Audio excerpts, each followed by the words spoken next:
welcome everybody to Conversations in American Democracy. You know what, I'd like to begin on a personal note because I'm off my game for an important reason. I'm not sleeping so well. A woman died. A woman was killed. I believe a woman was murdered. Before her body was cold, it was already declared that she was a terrorist, a domestic terrorist, a paid instigator, and that she was scum and she was belittled and so on. It used to be that we didn't speak ill of the dead, but to speak these kind of untruths just is unspeakable as far as I'm concerned, and disgusting and terrible. And so it goes back to, Kurt always asks these questions. So Kurt, Joseph Welch, you know who it is? You know who that was? Yeah, he was the interrogator to Joe McCarthy. Hey, oh, very good. Okay, so long before all you were born, in 1954. I saw it. Okay, and on TV, it was the first congressional hearing ever put on live TV. Senator Joe McCarthy of Wisconsin was claiming that the Army had been infiltrated and was being run by communists. By the way, he had a lawyer with him whose name was Bobby Kennedy. Roy Cohn. Roy Cohn had mentored, Donald Trump. But on the other side was Joe Welch, and McCarthy really did a character assassination of a younger colleague of Joe Welch. And finally, Joe Welch gave a speech and he said, "Have you no decency? Have you no sense of decency?" And I keep hearing his voice when people, Renee Good, people have no decency. And I have to ask of those people, where is the decency? And we have stood by too long at this kind of denigration of a woman, a mother. She has kids now without a mother. She has a spouse who's under investigation. The fact that the Justice Department will not examine, the Department of Civil Rights will not look into a civil rights violation, but they are going after her, and they're going after her spouse, is absolutely disgusting. And I don't know how you feel, I just want to share my feelings that this is a terrible thing, and an outcome of our allowing somebody like Donald Trump to ascend to the presidency. And he's doubling down, he's sending more people there. 1,000, the more people protest, the more things are happening around the country letting him know how disappointed and disgusted we are. He's doubling down, he's sending more people out there. As John Stewart said, he's throwing, there's an oil fire, so he's throwing more oil on. And that's Roy Cohn's playbook, right? Like if they hit you, you hit them. That's right, exactly. That comes from Roy Cohn, who was Joe McCarthy, Senator Joe McCarthy, who was ultimately disgraced. To make you feel worse. Speaking of Joe's, To make you feel worse. Yeah, thanks. Did you see how much money the guy that killed her has got? For his, I don't know, his defense. Will he even be prosecuted? Well, he blew this woman away. Oh my God. And recorded it while he was doing it. One hand at a gun and one hand. When the commander came out and said that he was a hero, I think this came out yesterday. Is that her? Is that Noam? Is she the commander? Yes, If it wasn't Noam certainly felt that way. Has said that. Yes, that the. I don't even want to pronounce his name. Let's keep Renee Good in mind and not him. But he blew this woman away. She was not armed. She was, right? Yeah. Refused to let the doctor there. Yeah, right. And that's the next. The doctor wants to come in. He was obviously a misogynist.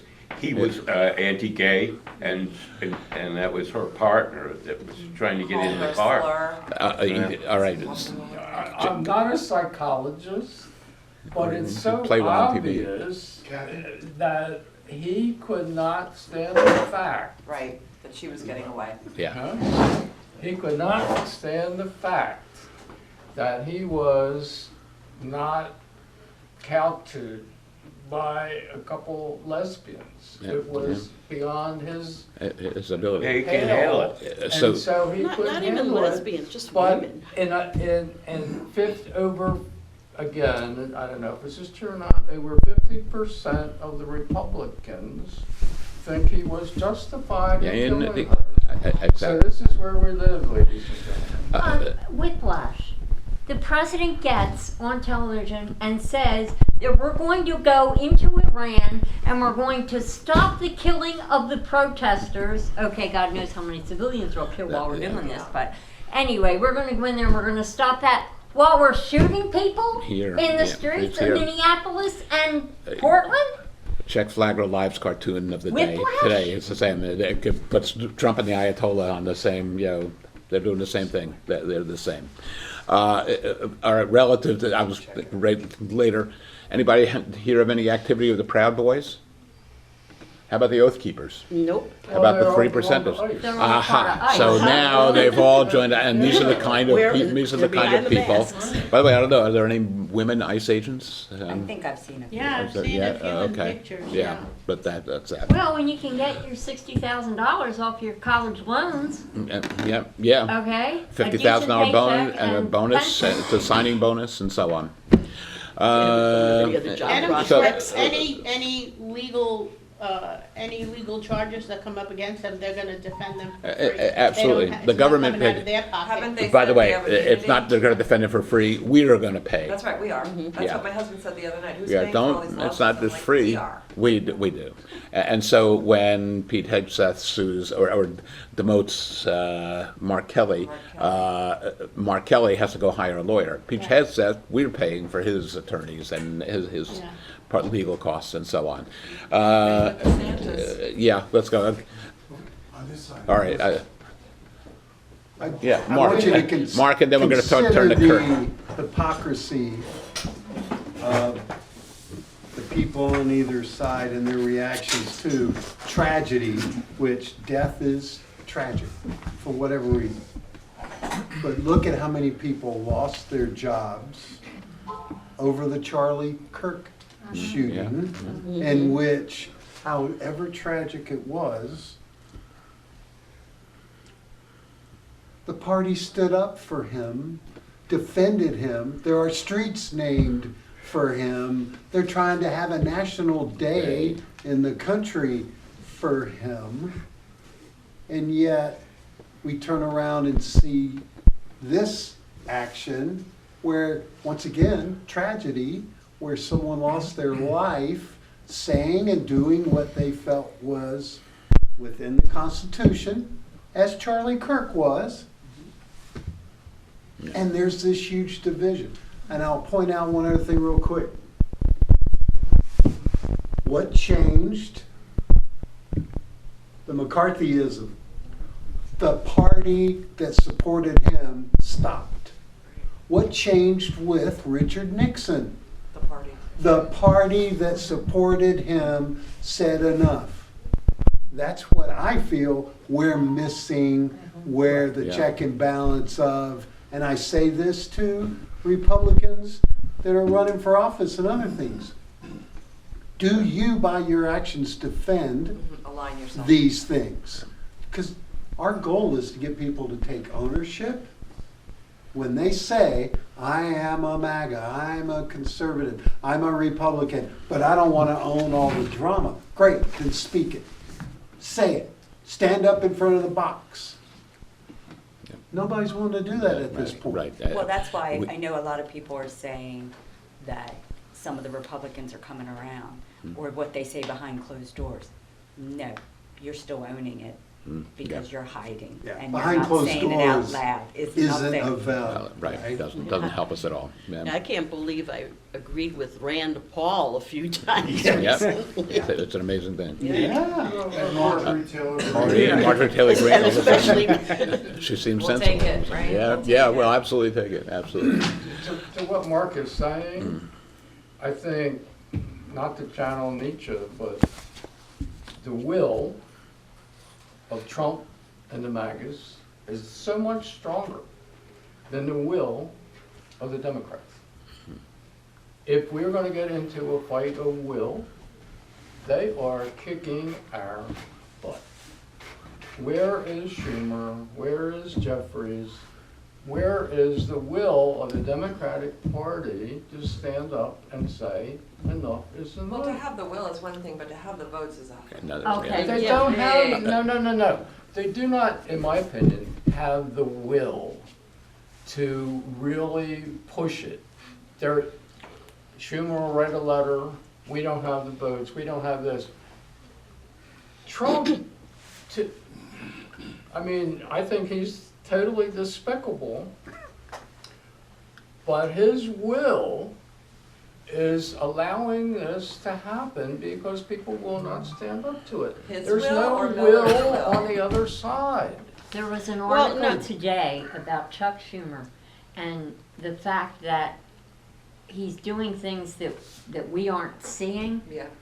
He's talked someone into running in Alaska who is extremely popular, who can get rid of that Republican. Murkowski. Yeah, He I heard has about talked someone who has a good chance of taking the seat away from Susan Collins, who always Maine, capitulates in the freaking end, okay, she's worthless, to go up against her. He's convinced a number of other people so that going into this 2026 election, we have a really strong slate, and that he's been working on that, even though he hasn't been doing some of the things that the base is looking for in the way of leadership. He's been doing that part of the leadership. And I thought it was interesting because that was the first positive thing I've read about Chuck Schumer and Renee. And of course, we're gonna hear like how incompetent he is. I mean, this is what the media is gonna like, because it's inflammatory, it sells commercials, and you're not gonna hear about the quiet, good stuff that they're doing. That's my only point. Is that I don't know that we're as, we lack as much will as we see, what appears to be. I think that a lot of, No, don't, you're one. okay, a lot of the braver, more voicing their opinions and pushing, and have been a lot of the women, like Jasmine Crockett, Melanie Stansberry, AOC. Jamila, AOC. from Maya Jayapal, yeah. Yeah, her, and several others. Tammy Elizabeth Duckworth, Slotkin. Very yeah. good, and, Yeah. I'm gonna keep breaking into jail here. Please. So, Can I speak? but why? Yeah, give him a turn. Listen, we have to drag the Democratic Party along on this whole thing. Yeah. we're leading. We have to lead. It's us. People are leading. They have to hear it from us. They don't have the balls or whatever else. Well, Votes. to your point about the women, who has, in the MAGA world, who has the most to lose? Women, people of color, right? Where the hell are the white men? Joining I'm Proud- here, Joining Hey. and I'm Proud Boys. dragging I'm a Democratic Socialist, I say that for the But camera. how many white men do you see on the bridge? How many white men do you see protesting? How many white men do you see doing anything? The answer is not that many. Not that many. They have, anytime you have more to lose than to gain, you're going to behave differently than if the other was true. And so I fully understand and appreciate where the women are coming from, where people of color are coming from, but it's about time that we, speaking for white guys like, well, I'm half Italian, so I'm half white. So That's, people yeah, like that was in the me movie. need to get out in front of this. So Joe, let me ask you a question. Yes. Do you think Kurt, you're coming up. that the party, Republican, Democrat, whatever, has a role or responsibility in providing a check and balance of their candidates? We just pointed out in history 2 times where McCarthy was put in check by his own party. Right. Nixon was put in check by his own party. So I was reading an interesting article, and I spent the last 4 days with family that are Democrat, no, they're MPAs because of their frustration with the party. Right. And we were discussing the responsibility or the role of a party's leadership, right, the structure. Not happy, like you and many others, don't like what's going on. But when I pose that question, it isn't for the Democratic Party, who is not in power at this time, to work forward to try to check and balance the issues with the other party.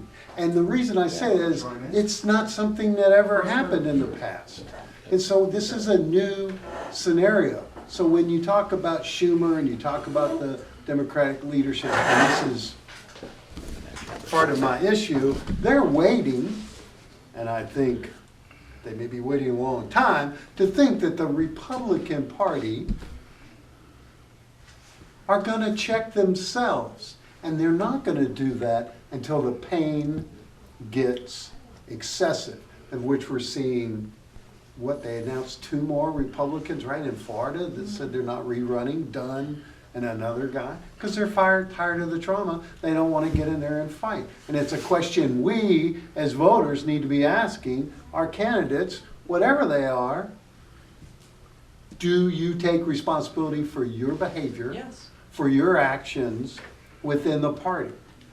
So, what do you think? Do you think the Democrats are responsible for checking the Republicans' behavior, or should the Republicans do it? I think the Republicans should do it, but the fallacy is in the parties. It's even in, parties are not morality. There is no morality in this country anymore as far as the leadership goes. We have lost morality. And you'll be waiting a long time for Republicans to come up and go against Trump. Because again, not the people in this room, but there are a lot of people that are okay with what is going on. There are a lot of people that want trad wives, and they want people to be deported, and they want a white country. We have to face that. But what I'm saying is, Schumer and Jeffries and all these Democrats should be out there calling it like it is. Call it like you see it. Don't be nice. The time for niceties is gone, in my humble opinion. Let me suggest that what's going on with ICE is going to make a big difference if, now the public's memory is very short, but if we keep it alive through November, we'll be successful. One of the ways to do that is to ask Kathy Duffy to get you a whistle. I should be wearing my whistle as well. I left mine in the car. Yeah, I Sorry, left mine in the car as well. Wearing that whistle not to blow for ICE, but just to say to others, you're not with ICE and what they're doing. By all means, do that. By the way, we're joined by Jim Manfre, and in fact, what's on this page is relevant, is the lawyers from AU answer to the question I addressed to you. We'll talk about it in a minute. But let's go to Kurt McCauley and our Constitution Minute. Okay, we're going to do the section 3 and 4 of the 14th Amendment, all right? We didn't get to go over this, but anyway, no person, this is section 3, no person shall be a senator or representative in Congress or elector of president and vice president or hold any office, civil or military, under the United States or any state, under any state, who have previously taken an oath as a member of Congress or as an officer of the United States, as a member of any state legislature, or an executive, judicial officer of any state to support the Constitution of the United States, shall have engaged in insurrection or rebellion against the same, or given aid and comfort to the enemies thereof. But Congress may, by a vote of 2/3 of each house, remove such disability. Does everybody understand what that's about? Yeah, I that just followed says it in my that throat. Jack Smith thinks that that Donald Trump is ineligible to be the president of the United Yes. States. Yeah. Yeah. Absolutely. I mean, if Speaking you on the just read this, 22nd. then he isn't Right. eligible. He's testifying on the 22nd, Jack Smith? Uh-huh. In And public, an it's open- public, yeah. public, yeah. He already testified privately, and we have a good idea what he said there too, yeah. Why, because Trump didn't put his hand on the Bible? I don't think he did that. By the way, he Right, actually well, did not that it's required. No. But if you look at and I've reviewed it several times, he did not put his hand on the Bible. He did not. Okay, His his hand was wife, up his here, wife the was holding, there were Bible two was down here, Bibles. and she was holding One was two of them. Lincoln's and one was something his family's or His something like wife was that. holding two of them. Yeah, and He didn't have his hand on either one. Right. And Probably so- afraid of but- getting but, burned. Yeah.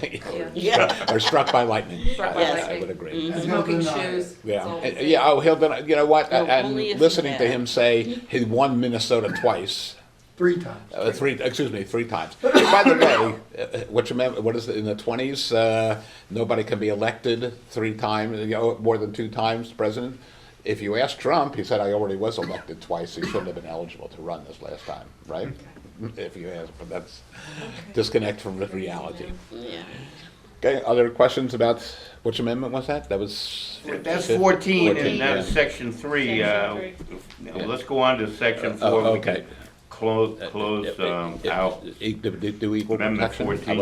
I wasn't- The validity of the public debt of the United States authorized by law, including debts incurred for payment of pensions, bounties for services in suppressing insurrection or rebellion, shall not be questioned.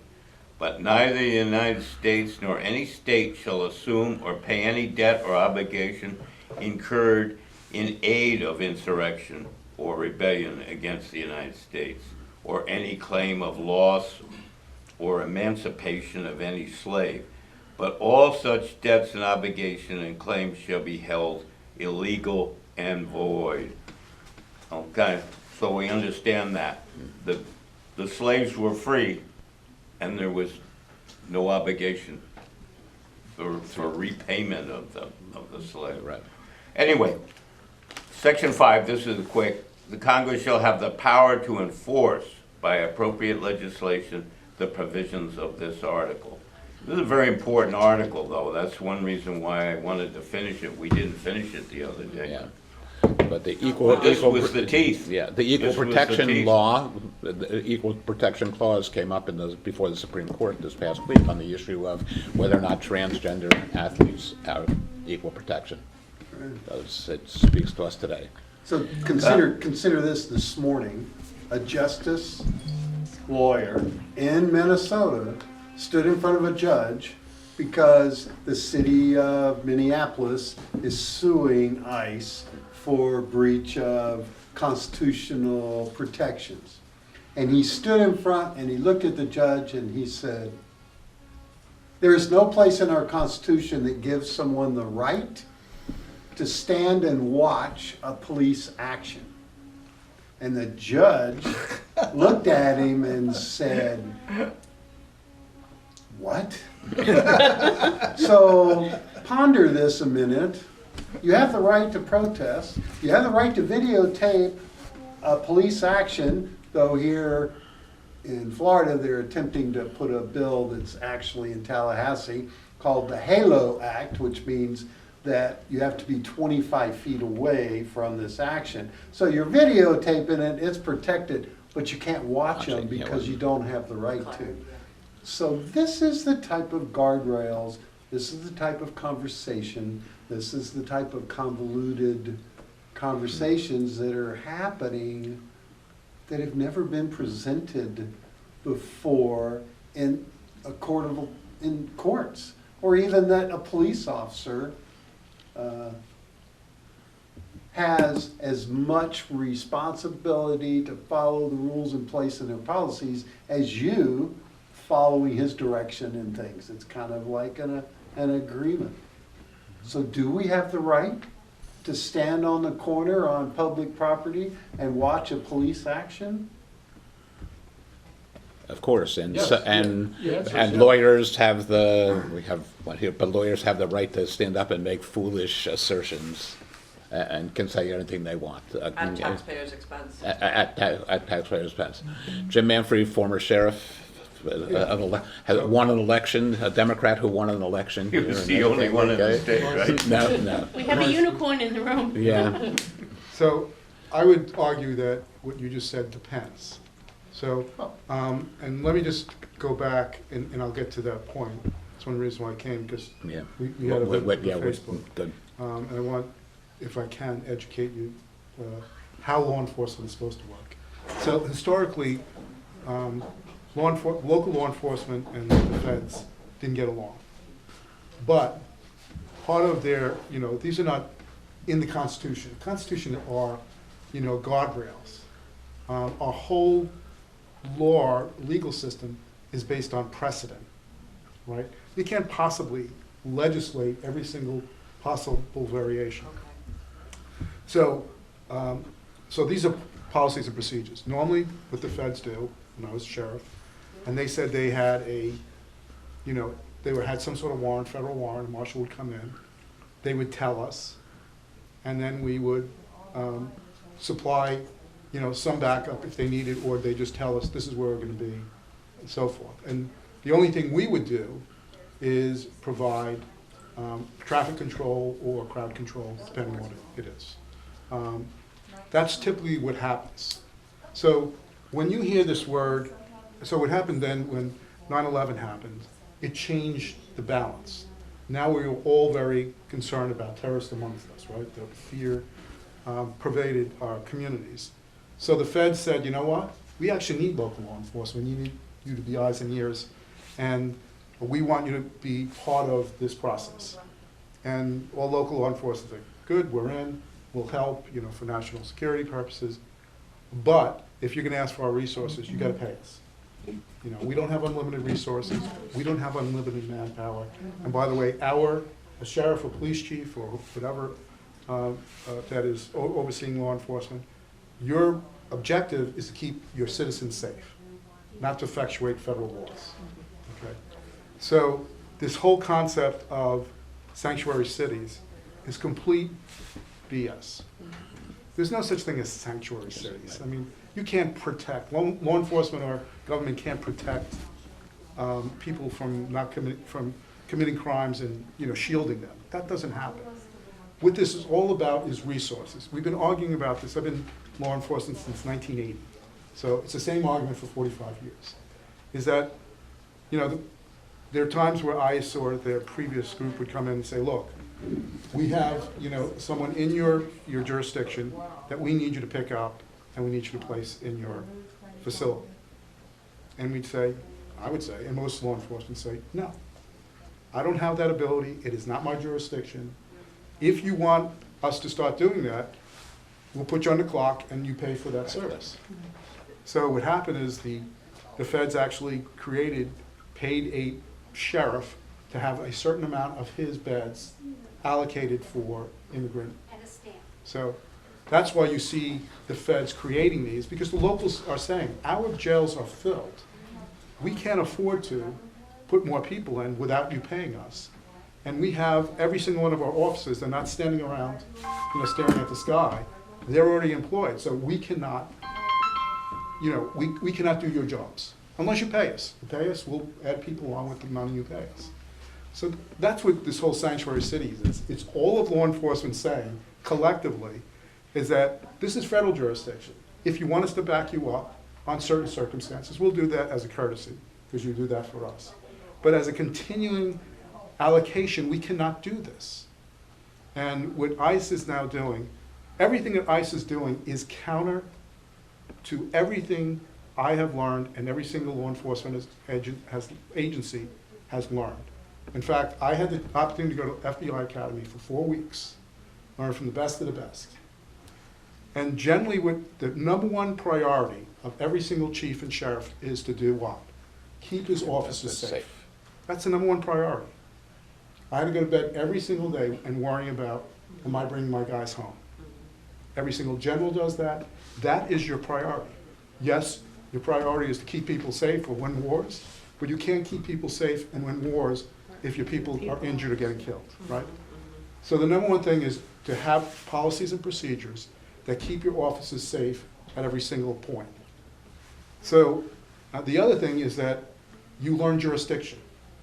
If you're, and I just saw it the other day, if you're speeding on 100 in unincorporated Flagler County, Flagler Beach or Pinellas cannot pull you over. They can't pull you over, they don't have the jurisdiction.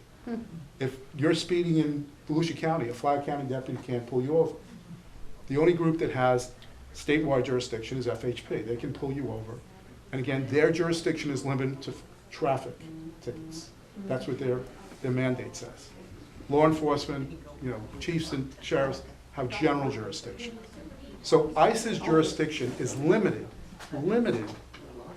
to arresting illegal immigrants that they know to be illegal immigrants. It's just like, I can't just go out and start saying to you, what's your ID? I come in, what's your ID? Have you done anything wrong? You can't do that. You have a constitutional right to not identify yourself in a general location. This is old, settled Supreme Court law. So what they're doing is, number one, not keeping their people safe. And I as much as I dislike what they're doing, I feel for these people who are being put in untenable situations. You're going down the street with communities that do not want you there. Which people, the ICE people? The ICE people. They're going into these communities, exposed, because they're doing things that the community does not support. In masks? I'm sorry? In masks? In mass. And by the way, No, she they're didn't doing say something in that masks. violates. She said in masks, with Oh, in faces masks. covering. Yeah, in mass and in mass. And again, another thing that law enforcement teaches you is you don't group your people in, the types of things you see, like convoys. Again, because you're making them accessible if, to potential danger, and especially if you're in a situation where people are not happy about you being there. So I can, relate this to an experience we had, was that there was an issue in Bunnell that the community was very upset about. It was an arrest made by a Bunnell police officer. It was probably inappropriate, probably unconstitutional, and probably should not have happened. The community was upset, and they gathered down in Bunnell. There must have been almost 1,000 of them. And I get a call in the middle of the night from the Bunnell police chief, we got 1,000 people, you guys have to come in. Again, you created the issue. Our guys, I'm not putting my guys in harm's way. I said, we will come in, but we're not coming in as a battering ram. We'll provide a presence, and then I'll have my, my negotiator, someone on staff, negotiate with the people. You do it in a peaceful manner. You de-escalate. And that's what the last thing, and I'll stop, is that the number one feature that law enforcement has learned from the 60s and 70s was de-escalate, okay? If you have a crowd that is upset, for whatever the reason is, you don't go in there with masks and, You don't throw a with match pepper in it. spray Yeah. and all those things and inflame them. What you do is you go and you talk to them. This concept of what's called community-oriented policing, which is, I installed, and the reason why crime went down, and I never had a complaint. 8 years, I never had a single complaint. Now, people don't believe that. I never had an arrest any of my employees, was because we had this concept of community-oriented policing, and which I did not create. The FBI and others much smarter than me created this concept, is that law enforcement has to present themselves as customer service agents. That's what you are. When I hired people, I said, I don't need to be a police officer. I need you to be a customer service agent. Because 95% of our interactions are not going to be high-speed chases or arresting people. 95% of your interactions with the public are going to be common things, And so you just de-escalate those situations, whether it's a traffic stop or anything else, by being nice to people. That's what you're taught. So everything you see is, number one, lack of jurisdiction. They do not have jurisdiction to pull over people, which they're doing. They do not have the jurisdiction. All of these crimes are going to be dismissed, and they're going to be lawsuits. But that's not their purpose. They don't care about that. Right. They care about Just about to say terrorizing that. the communities because Donald Trump has decided that he only represents MAGA. Right. And we have just saw the statistics. 45% of all registered voters are now independents. 27% are Republicans, 27% are Democrats. So he has, let's say he has all the MAGA people. He has maybe 25% Yeah. of the vote and of the public supporting him. Yet, as Nazi Germany, and that's where we are in Nazi Germany in the 30s. For all of you guys know history, this is exactly what happened. You overwhelm, you create this Gestapo Chaos. type chaos, you throw the rule of law out the window, you pardon insurrectionists, you pardon narco-terrorists, you pardon, billionaire fraudsters, you ignore pedophiles that are in your midst. All of this is meant to get us acclimated to The sight of it. to Authoritarian rule. authoritarian, and that laws no longer matter. And it's okay for us to go into another country to prevent those poor protesters from getting shot by their government, but it's okay for it to happen here. Isn't that Well, we crazy? can hear the frustration from the local authorities, from the mayors and the sheriffs. They're all coming out and speaking about how hard they work to build up the faith and the trust between law enforcement and the community. And we all know that, Trump's playbook is bully and terrorize. So maybe if the local law enforcement and the mayors speak up and They and have just been, keep they've been speaking up. filing lawsuits like crazy. I've been hearing And them. the I problems mean, are happening in the cities because when you grow up in the city, you know you can't back down from a bully, okay? That's why he's running into problems in Minneapolis. God help him, he goes into New York, okay? Because when you grow up in the city as a kid, you learn early on. If you roll over, you're going to be a victim for the rest of your life. You have to get up. You have to fight back, okay? Yeah, well, part of the problem that local law enforcement has, and I'm part of a group called LEAP, the Law Enforcement Action Partnership. They have been, for the past 50 years, have been promoting progressive ideas in law enforcement. So this has now become a conversation. What does local law enforcement do in the face of this? So part of the problem is that like I said, they don't have the resources to be following around these Gestapo agents, and they know that. So what do? So part of the problem is one is just policies and procedures. Law enforcement is not going to get in the way of federal agents doing their job, but now we're presented with something we've never been presented with before. What do we do in the face of federal agents doing something outside their jurisdiction or committing crimes? Right. So law enforcement is now, they're scratching their heads. Now what do we do? And the other is a political consideration that mayors and governors have to deal with, is that if we do start some resistance, do we then create exactly what Trump wants? To stop Is the this election. predicate for insurrection? Right. Yeah. So, I want to limit this to two more comments and then get to the reason Jim Manfre's here, I believe, and then we could come back to this. But go ahead, Joe. Yeah, just real quick. So I'm driving down the Al, you street. Yeah. A nice guy pulls up. He can't pull me pulls over. you, can't pull you over. He can't pull me over, but he does. He blocks my car and makes it come over. I get on my phone. I call 911. Is anybody gonna come? Yes.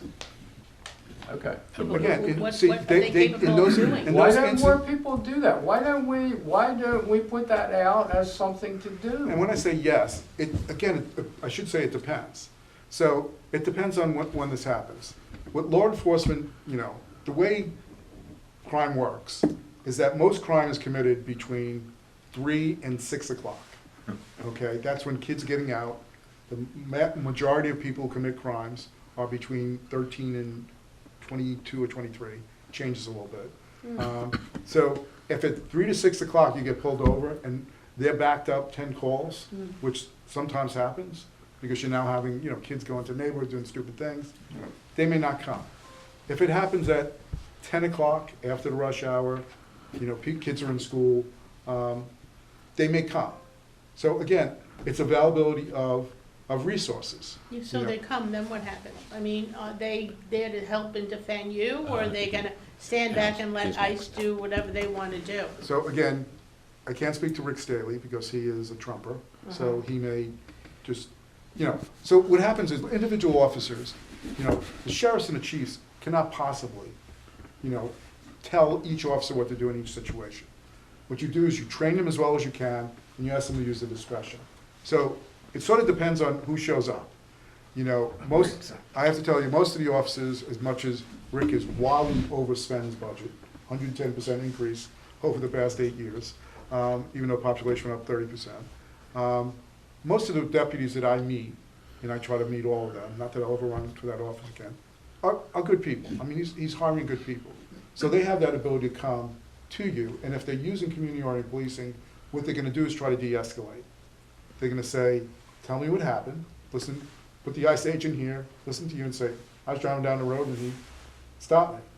He will then, if he's a reasonable police officer, will go over and say, hey, look, you don't have jurisdiction, what's the issue? And try to de-escalate. Tell me what the issue is. He'll come back to you and say, look, he may have done this, he may have perceived what you were doing to him as being, somewhat aggressive. And try to ameliorate the situation, and you both go off. That's what a good deputy should do in that situation. I guess what I'm trying to say is, why don't the local authorities, sheriff's departments, police departments in the cities come out and say unequivocally, ICE is infringing on our duties, on our jobs, we are not going to stand for it. I completely agree. And in Philadelphia, they've done that. That was the first template. Right. Philly, So other we than need that more lady people in like the Philly. DA, because the DA's got to prosecute. The DA and the chief and the mayor all have to be, and the governor, all have to be in the same thing. And that has to start happening. You're absolutely right. Okay, let's go to Al, and we'll finish up with Paul. Al, from what town in Long Island? Long Beach, Freeport, And what town in Long Island? Babylon. Oh, okay. South Shore. That's your boy. I think I'm a little confused about the law at this point, so I'm glad you're here. I, for a long time, was under the impression that I didn't have to carry my passport in my back pocket. However, I do believe that the Supreme Court recently said that ICE could use a person's skin color and where they were. For example, Home Depot. So if your skin was the wrong color and you were in Home Depot, I think this was a Supreme Court decision that they had the right Reasonable cause. to detain you. So, first of all, I can't tell you, I know every single Supreme Court decision. I haven't heard that one. So generally what they. Does that Kavanaugh. I believe it was He Kavanaugh. could have said that Kavanaugh's separately. trying to work it. As part of his, yeah. He could you say know, that the thing separately, is, no, but I don't at think the it's- end, I don't you know, think where that they make the their. majority did It not was vote Part for of his that, yeah. decision. It's called. Yeah, that. Yeah. thank you. It's called But it was that. not a majority. So the law is, and you've heard Homan, who is the head of ICE, say this. The ability to arrest people is based on the totality of the circumstances. That's the gravitas of the situation. That's what whether it's a civil lawsuit or a judge considering whether the arrest was lawful, is the totality of circumstances. What does that mean? Well, again, if you're just standing in Home Depot, and someone just happens to be darker skinned than you, that is not a reason to A, ask for their identity, or B, arrest them. Just not. It's not part of totality. Now you need more things. If you have some information that, Jose Smith is, does not have legal papers, and you spot Jose Smith at Target or Home Depot, or you get information that a contractor is using, undocumented immigrants, then you have some more ability to make inquiries. So I know it's frustrating to people, but that's what the law is. It's not, there is just not like a black letter law how to do things. And again, if it was normal law enforcement, they would never go near that because they're gonna get their asses sued. And also you have supervisors who don't want you to make these kind of indiscriminate Thrown out. arrests because they don't hold up, and then it hurts the reputation of the community. And by the way, the judges who have to Costs rule money. on Costs whether money. these are legal. It So does. all of these arrests are going to be thrown out. Almost all of them are going to result in lawsuits, but they do not give two wits about either of those. Yeah. Paul, briefly, last one, and then we'll turn to the reason. Ray, Yeah. that's Ray, Ray. Ray, I'm sorry, not Ray. Uh, You look like the Paul. You nailed it, you answered it. I'm from Pennsylvania, I'm proud of Pennsylvania student, that stands. Other states should follow. And Philadelphia's got to do that because, again, that's the grandfather of the Constitution. Signatures in the halls there, and they understand the Constitution. And the federal government's going to lose that. And I'm glad that you said the binding governments collaborated together because you need that bond in order to really fight that fight, because you just can't have the police chief and then the other ones cripple them. They have to have the legs to do that. And the other problem we have is, as we're talking in general, we have the Supreme Court at place being, and Staley, our own chief here, he's being politicalized, and he should be put politics in law enforcement and some of his decisions, and he has,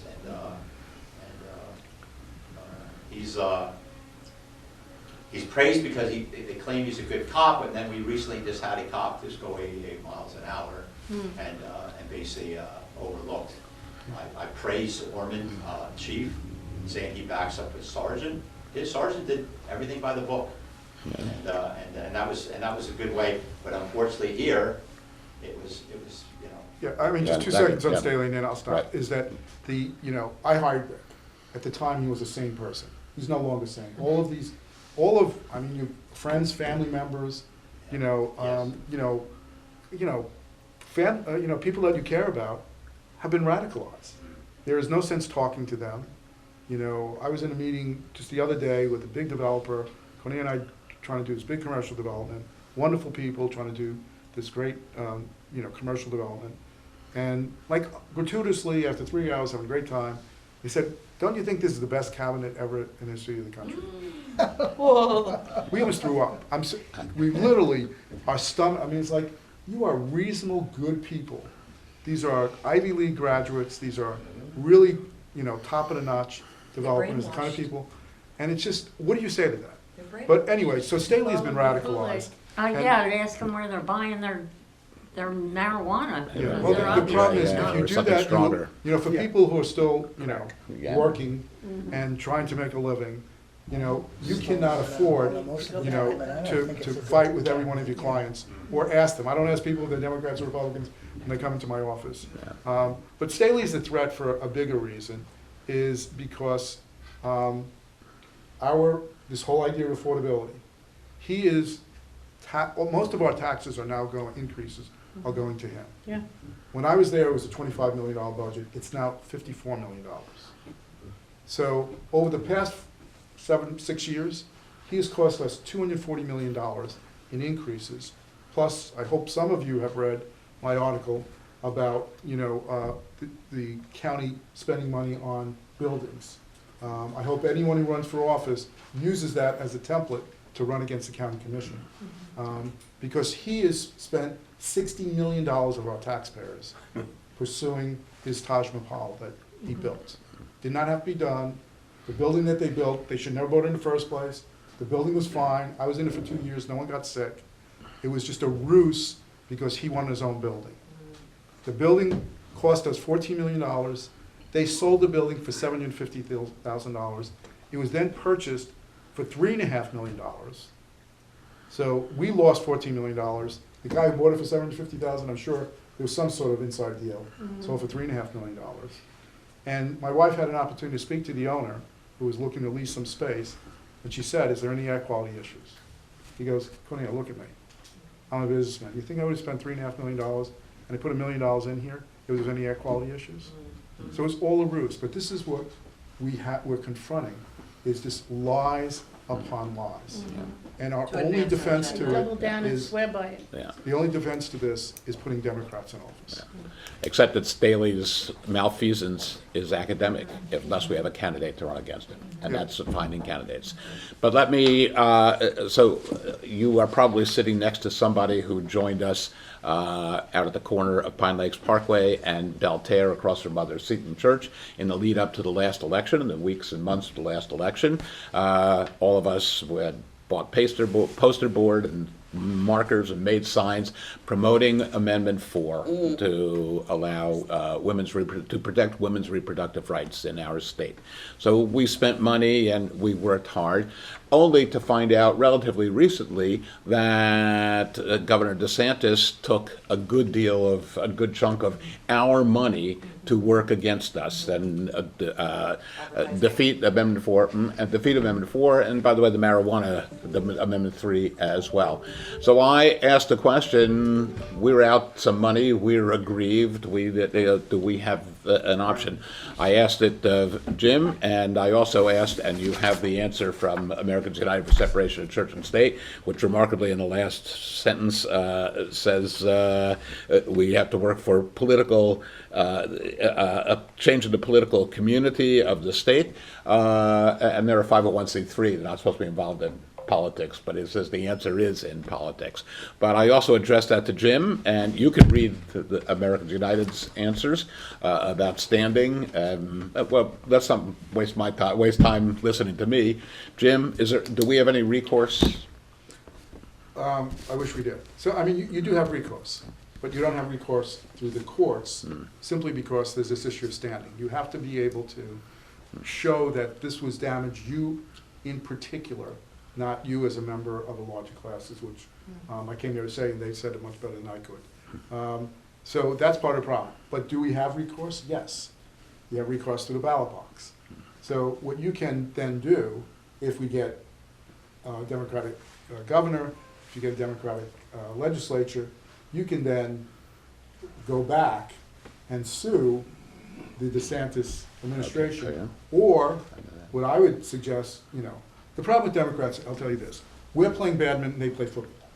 So if, what we need to do is we need to go, if we get this, if we get in there, or we get the House and the Senate, is we need to start going after these people. I don't believe in impeaching Trump, not because it just is a waste of time. Go after And we get J.D. Noem Vance. and, and Henson. Stephen Miller. Stephen Miller. Go after those people. Because the president, by the time you got, that together, he'd be almost out of office, or he'd, be in an insane asylum by then. But picking off their people. So if we get in there, yes, our recourse is to sue Ron DeSantis personally for that money. And his every wife, single wasn't person. it funneled to his wife's charity? There you go. Exactly. Just the next thing was good. He did get some personal benefit from it. Yes.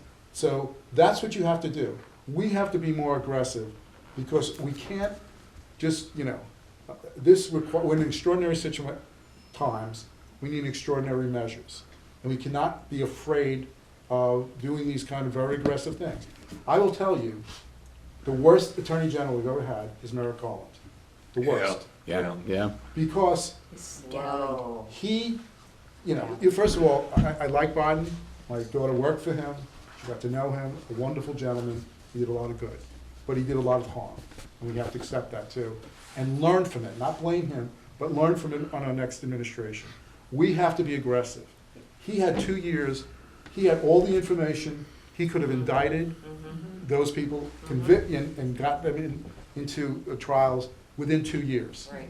You didn't need long investigation. You had the information. He had stuff in his house. I mean, how much more you could do? Plus, the other thing that he refused to do is this idea of judicial shopping, which, I mean, the Republicans are Say clear. the second word again? Judicial shopping. Shopping for the right judge. So what you can do Have is to watch Law and Order. which way? Okay, I don't want to go too deep into this, but they got this case to Cannon, who they knew was a ineffectual. She's an idiot, and she was a partisan. She's their idiot. And they were able She to, went to Duke. they were able to. We need our Did she idiot. really? Yeah, she went to Duke, That's what they believe. Duke Law School. Yeah. My sons are good graduates, so But I, Be instead, careful. you know, But this is- This is he what got what he wanted. What he could have done was make sure, because the way these cases are assigned, it is through sort of they call a wheel. But you can say, the chief judge can say, you know what, this case is of substantial, importance, and we want someone who has the character. He never did that. He could have said, look, this case, this Mar-a-Lago case, this is a #1 case. That should have been it. They didn't need anything else. They had the evidence right in front of them, pictures and everything. He stole stuff from the government, and he did not do that. So when we get back in, When we wanna know why though, why did he must have had, they have some bodies buried somewhere that he knew was I gonna wish that was the surface. case. I always said, That's what I really think. I wish that was the case, because that would make sense to me. It's because we are playing badminton and they're playing football. Well, we're You on know, defense, they're on yeah, offense. When are we gonna get on offense? So Jim, then you're okay with presidential pressure and efforts on the Justice Department to pursue and go after No, cases? Because absolutely that's not. what you just said. I'm not saying that at all. I know, but that's what you insinuate. And I got into a very deep conversation with a group of Democrats that I want the Democratic Party to play the same And I disagree. games And I didn't that say, the I MAGAs didn't say did. that Joe Biden did anything. I said Merrick Garland did. That's right, So but Merrick Garland is supposed to be the way every attorney general has worked in every other situation, and the rules of the legal rules apply, is that once you become a prosecutor, I was a prosecutor for almost 20 years, 18 years, you are told very succinctly from the time you get in until the time you leave, and the bar tells you as well, is that if you prosecute someone for personal reasons or political reasons, your ticket is at risk. So the Attorney General, if Biden came to him and said, hey, I want you to go after Donald Trump, or I want you to go after Meryl Shapiro, he should say to him, I have to report that. I have to report that you came to me. And if any of you have ever seen, there's a movie exactly about that, where the president tries to pressure someone. Comey? And what's that? The Comey movie? No, it's, what is it called? The Pelican. Oh, Brief, A Pelican Brief, yes, yeah. where the president says, Right. Get this and guy. the FBI says to them, law enforcement is the same way. You lose your ticket for law enforcement if you do something because someone pressured you. So Merrick Garland should never have needed Joe Biden to say anything. And he was a judge, what you needed was an aggressive prosecutor as the AG, who would have, you could need Jack Smith as the AG, Yeah. who would have said, you know what are the top priorities in our jurisdiction? I don't need the president or the newspaper or anyone else. What is the top priority? We have an insurrectionist president, and he's a threat to national security. This is our #1 priority. Put all resources into this particular case, and let's make sure whatever the judge who's there, Republican or Democrat, is someone who is nonpartisan. But Garland had been put up for the Supreme Court, and it was held up for 2 years Yeah. by Mitch McConnell, okay? And when he was put into the Justice Department, during the first term that Trump was there, he tried to do the same thing, but people stood up to him. He was trying to be so careful because he knew one wrong move and the Justice Department was toast, okay? Seriously. I think that's why he dragged his feet. Unfortunately, Yeah, but again, the other It thing, happened the other anyway. thing that shows, one of the things, I was in a public corruption unit, and again, I worked for a Republican district attorney out on Suffolk County. So, and again, I was a Democrat, but I got selected.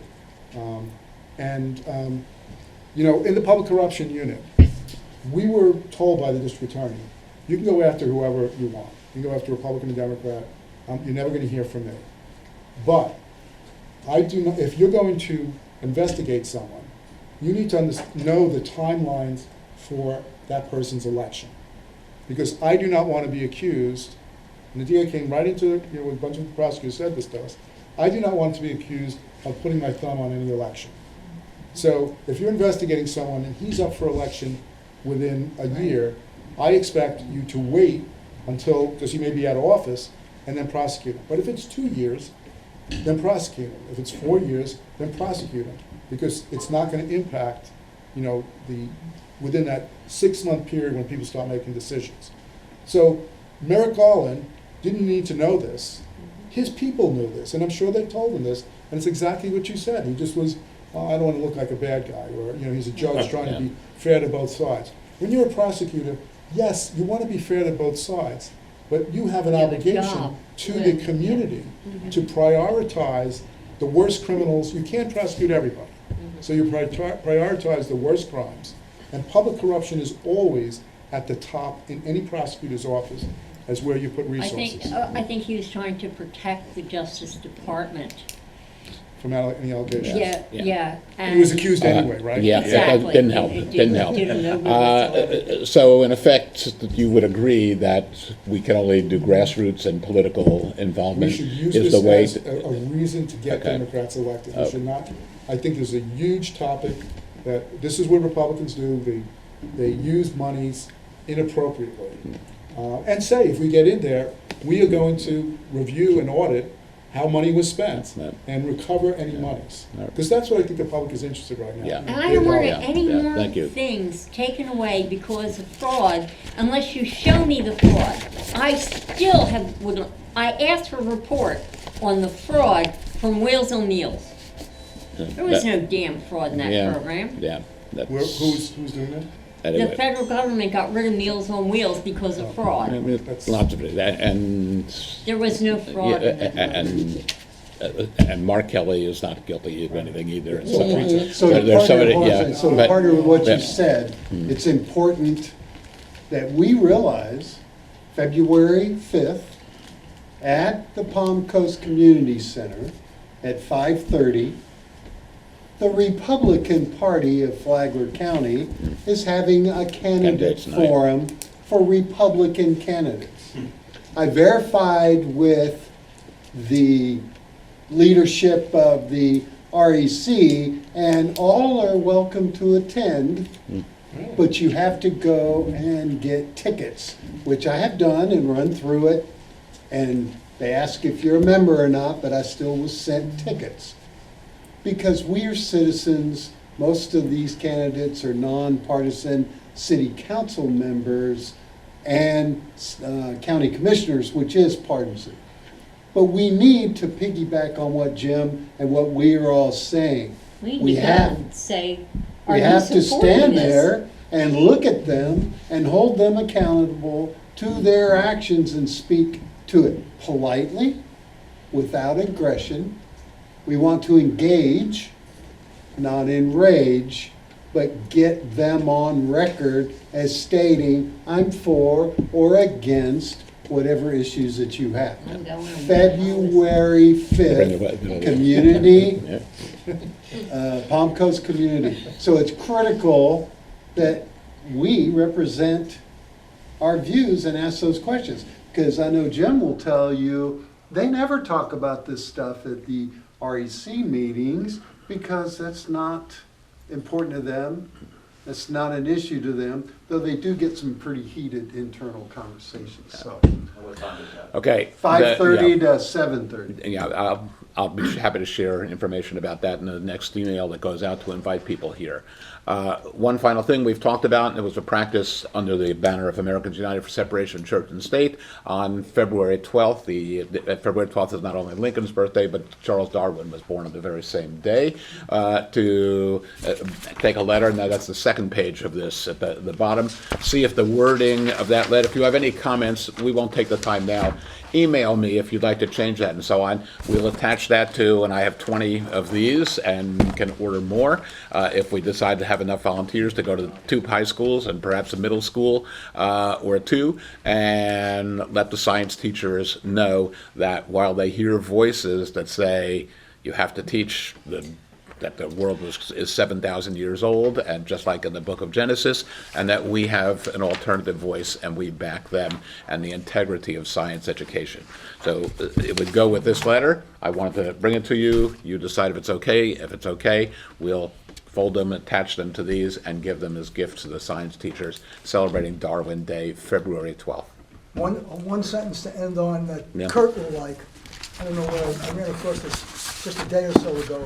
This was Sinclair Lewis, so it's probably more than Oh, yeah. 100, Babbitt? more than 100 years ago, Yeah. saying when fascism comes to America, it will be wrapped in a flag, Yeah. carrying Yeah. a cross. Cross, right, Oh. exactly. Yeah, He wrote a book. there, yeah, He there's, wrote a book called "It Can't Happen Here." yeah, right, And right. It's, if you read the book, it's a great book, everything he writes. It's a playbook that Trump is following. Yeah. He actually predicted this 100 years ago.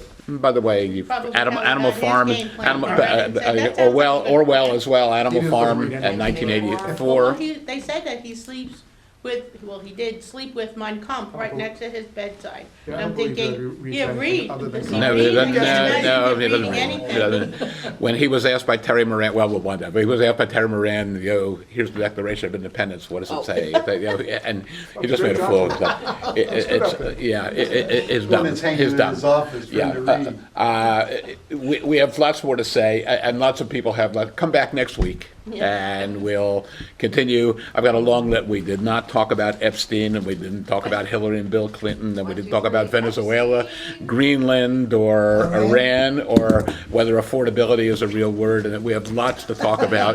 But thank you, Jim, But for we your... have to let all listeners go back to what they were doing. And yeah, we're in yeah, good company, yeah, there's a no, lot of people oh. out there. Good night. All right,